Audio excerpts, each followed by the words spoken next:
Good morning, everybody. It is JP the Outlaw, the voice that makes them moist, and your favorite color commentator, here to give you my review for NXT March 15th, 2017. As always, I give you the review the next morning because, again, I gotta get some rest. I'm tired. Um, so let's get into this shit. They start off the match with the Easy Brothers in AOP, which is Authors of Pain. um the Authors of Pain manager sends a message to the Revival thinking they're the best when they're not the best, when they're not the greatest tag team champions NXT has ever stalled. And they talk about building the future when AOP is planning on making a dynasty. Now, this got DIY to come out. DIY comes out and they're like, no, fuck that. The only people that needs to be challenging you for the tag team titles is us. Now, William Regal come out. I haven't seen William Regal since the fucking let's say and I've been on and off with NXT, but let's say geez,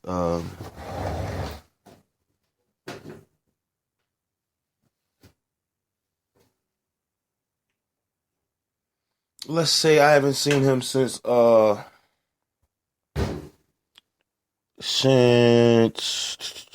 UK tournament. Mind you, another thing that I've noticed is the impact that Corey Graves had on commentary. There's so much dead air on NXT, SmackDown. I think last week on SmackDown, Ronaldo wasn't there calling the play-by-play action. And you could just notice, you could tell when they really did not think. They thought Nigel McGuinness would add that element of Corey Graves, and he doesn't. He doesn't. I think Corey Graves is that one in a millions guy, just like Ronaldo, just like fucking Taz, where, okay, Ronaldo, I don't think was a former wrestler, but Taz and Corey Graves was former wrestlers. Taz damn near ran ECW.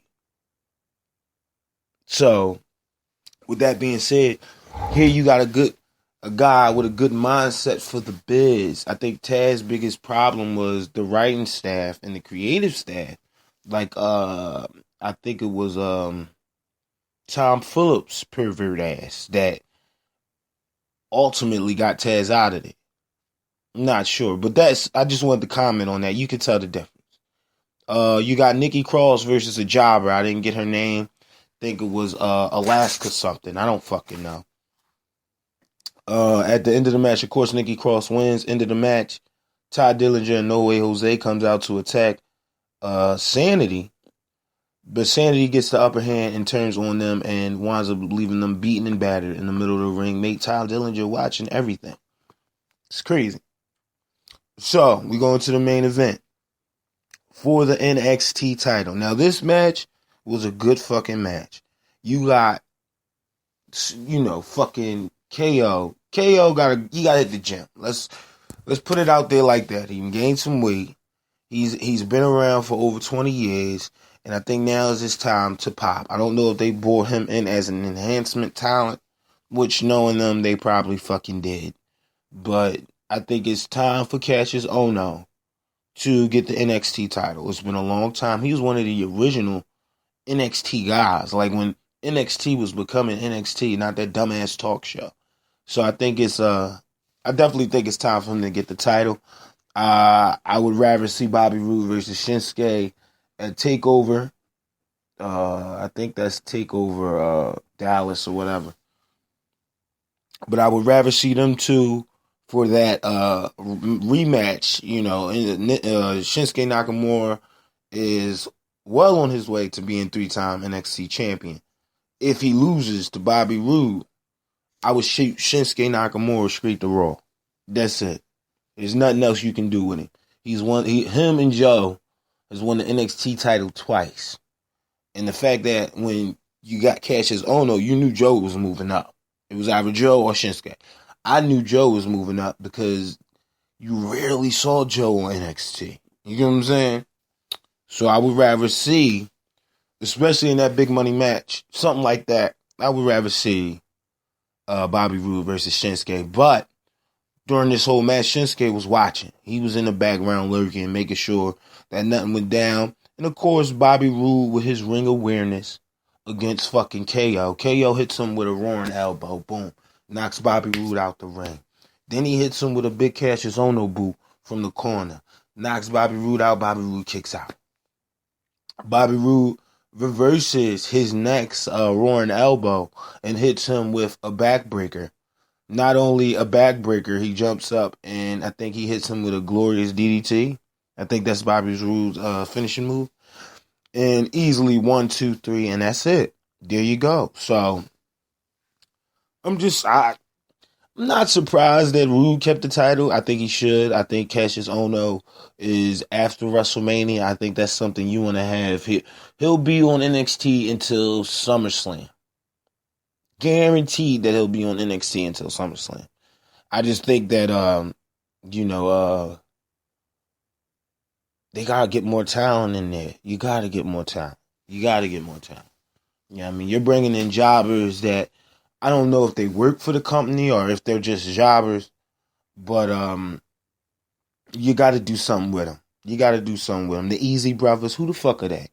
Those are the guys I think that fucking Samoa Joe ran through on NXT not too long ago. It was them and the motherfucking this new big monster looking motherfucker. Joe ran through him too. Cause, it's fucking Samoa Joe. So you gotta do something more. First of all, you gotta put them over against your existing talent. Of course, have your existing talent win at any pay-per-view. As soon as you move them up, they already got the ring rust off. They didn't rub the elbows with the people that made NXT great. So why not? Now, as always, follow, subscribe, and like all of the Outlaw product, as you should. As far as my universe mode, I just put up 2 videos yesterday. I had some time off, so I edited some things, and I put up 2 videos yesterday. I put up round 3 for the heavyweight tournament for Raw and round 4 for the heavyweight tournament for Raw. So go check that out on my YouTube page. You'll enjoy it. If not YouTube, Wrestling Amino. If you're on Wrestling Amino, I will more than likely post all of my shows on Wrestling Amino. I think that'll be an exclusive thing for them. I get more of a reaction from them as far as the product is concerned, as far as YouTube, all that other good stuff. So, at least until I get the website up, and then everybody can easily go to my website and see all of my gameplay. I'm doing, of course, WWE Universe mode. I'm getting 2K17 this weekend, and that might be up there. I'm gonna do Call of Duty, Modern Warfare, or whatever the fuck it's called. I'm gonna do all the games that are hot right now. You know what I mean? Honor, I might do that. Just throwing it out there. As far as that's concerned, of course, I keep you updated. Just check my Twitter, Facebook, and of course, YouTube channel. To look for any updates. Especially on the JP show, I always give a show progress report. So that's like every 2-3 weeks where I'm at. What did I do for the show? So on and so forth. So definitely pay attention to that. As always, and I'll leave you with my final thoughts. Never let people take you for bad. Do what you have to do to get the job done. I don't care what it is. You got to slap a cat in the face. Do what you got to do. As long as he hears your point. And those are my final thoughts. As always, people, be safe and peace.